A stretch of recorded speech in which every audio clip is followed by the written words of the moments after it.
Seguimos en eso que falta, son las 13:40 y ya estamos en compañía de nuestro querido amigo, vamos a decir, porque ya hace mucho que nos conocemos. Hablamos de Gonzalo Sanservino en la columna Ciencia sin Relato, porque decíamos al comienzo del programa, hay una noticia con respecto a 2 nuevos miembros del directorio del CONICET, así que somos todas oído para poder escucharlo. Hola Gonza, ¿cómo va? Hola Chacha, bien, feliz de estar de vuelta acá en el piso después de bastante tiempo. Hace un montón que no nos veíamos, siento que pasó una década, pero en realidad fueron nada más que 2 meses quizás, y siempre con buenas noticias, ¿verdad?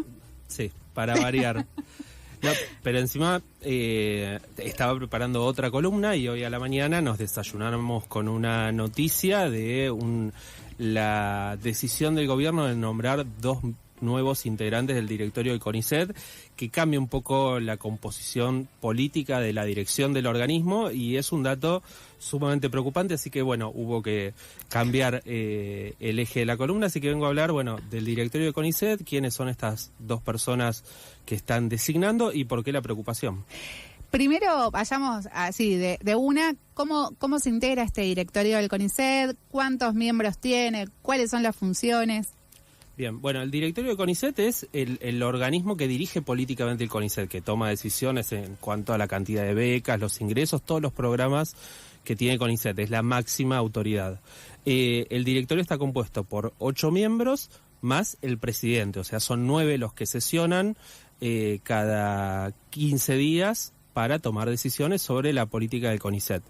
De esos 9 miembros, el presidente lo designa el Poder Ejecutivo y los otros 8 miembros vienen de procesos que están institucionalizados y vienen de gestiones anteriores. Todos los miembros que tenía ahora el CONICET venían de gestiones anteriores.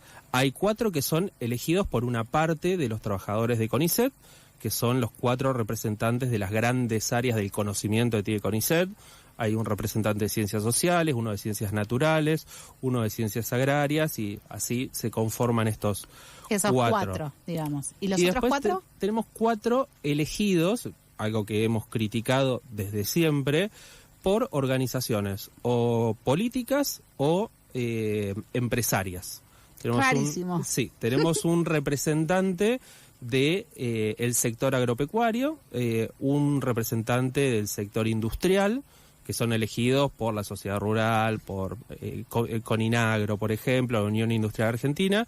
Toda gente hermosa. Toda gente hermosa. Y después tenemos un representante de las universidades nacionales, elegido por el Consejo Interuniversitario Nacional, y uno de los organismos de ciencia y técnica provinciales, elegido por el COFECIT, que es el Consejo Federal de Ciencia y Tecnología, que es, digamos, el órgano de los gobernadores para acordar políticas de ciencia y tecnología. Nosotros hemos hecho toda la vida un montón de críticas a la conformación del directorio. Uno se podría preguntar por qué hay un representante de la Unión Industrial o de la Sociedad Rural Argentina y no uno de la CGT, por qué no hay representantes de los movimientos sociales, de los trabajadores, con todas las críticas que... Trabajadores, de activistas ambientales. Pienso en la cantidad de posibilidades de referentes. Que haya una representación de la sociedad en las decisiones sobre el principal organismo de ciencia y tecnología está bien, pero acá no es la sociedad, es los empresarios, que son una minoría dentro de la sociedad.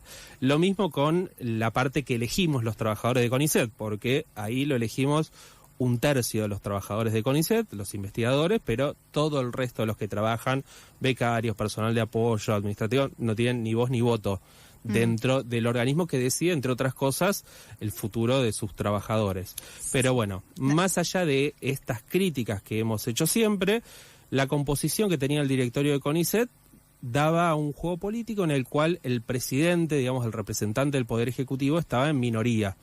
Eso no quiere decir que no se pudiera aplicar la política del gobierno en CONICET, porque te cortan los fondos y no tenés mucho para hacer, pero había un peso fuerte dentro del directorio de CONICET de personas que se oponen, que nosotros hemos criticado el cómo, digamos, cómo se oponen, qué es lo que hacen, qué es lo que no hacen, pero en términos estrictos eran una traba a que Salomón, el presidente de CONICET, puede imponer como línea directa los planes de ajuste, de persecución ideológica que bajan desde el gobierno nacional. Bueno, eso ha cambiado con la designación de estos nuevos miembros. Ok, las pocas limitaciones que podía llegar a haber ante estos casos de ejecución de políticas persecutorias y demás, ya no están. O sea, vendría a ser como que la composición cambió la capacidad de limitación de esas políticas, algo así. Sí.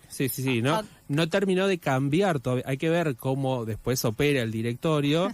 Milei sigue teniendo una minoría. Ahora vamos a contar un poco el perfil de los nuevos miembros del directorio para que vean, digamos, quiénes son y por qué la preocupación.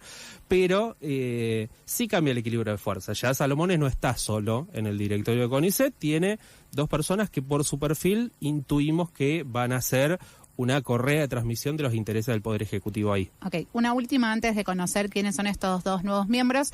Ellos ingresan por que se quedan, digamos, hay dos miembros que del otro directorio que ya terminaron mandato, ¿es algo así? Sí, uno terminó su mandato, es el representante de los organismos científicos tecnológicos provinciales.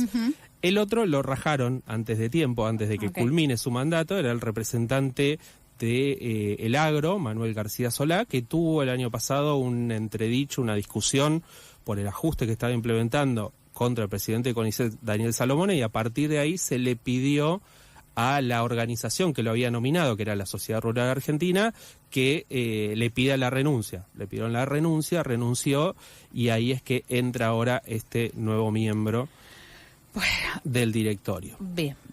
¿Quiénes son los dos hombres, no? Dos hombres. No me extraña tanto. ¿Quiénes son los dos nuevos miembros de este directorio? Bueno, el primero es José María Brunar, que es representante del agro, como decía. Fue la propuesta que en su momento, cuando fue la terna de Manuel García Solá, hizo con Inagros. En ese sentido, las formas las está cumpliendo el gobierno. Acá no hay nada, lamentablemente, no hay nada que no pudiera haber pasado antes. Todos los mecanismos legales se están cumpliendo. Claro, como que habilitan a este tipo de cosas. Sí, ya había estado nominado desde hace 2 años. Brunar, bueno, ahora se lo elige en reemplazo de Manuel García Solá, y Brunar es prácticamente un libertario.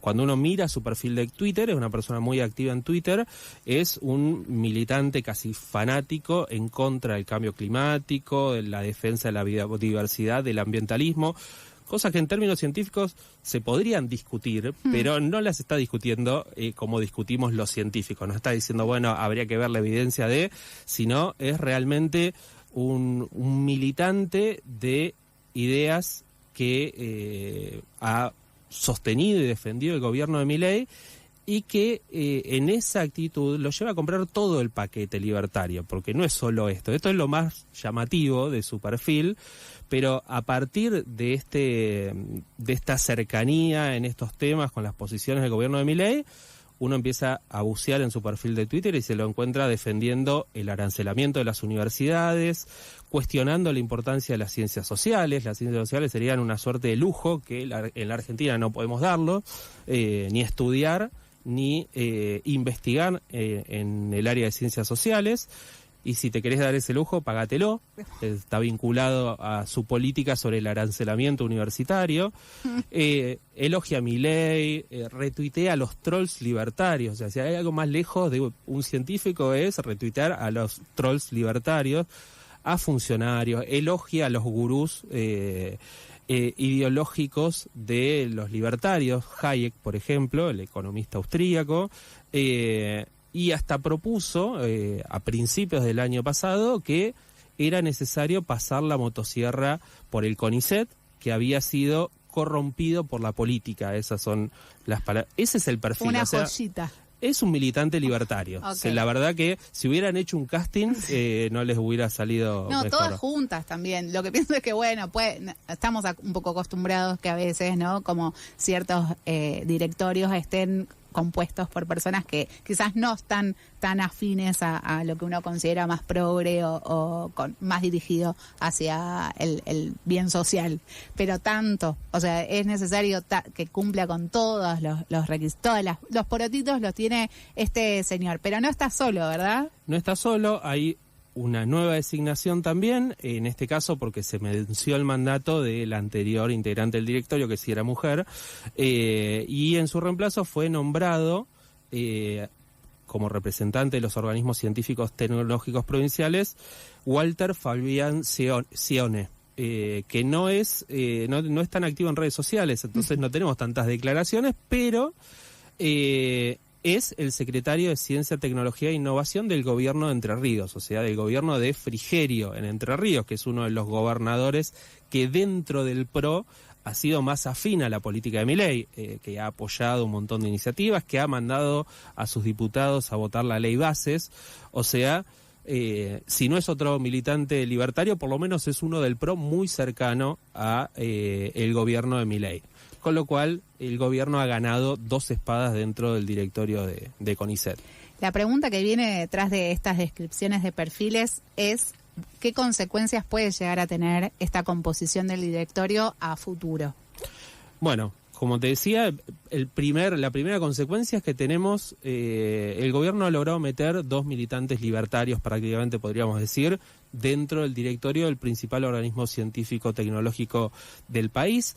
Eso va a alterar los equilibrios internos, va a alterar las decisiones que se toman en el directorio. No está en mayoría todavía el gobierno, pero no le va a costar mucho estar en mayoría, con que alguno falte, alguno no venga, o por lo menos tiene 2 o 3 personas más para apoyar a Salomone.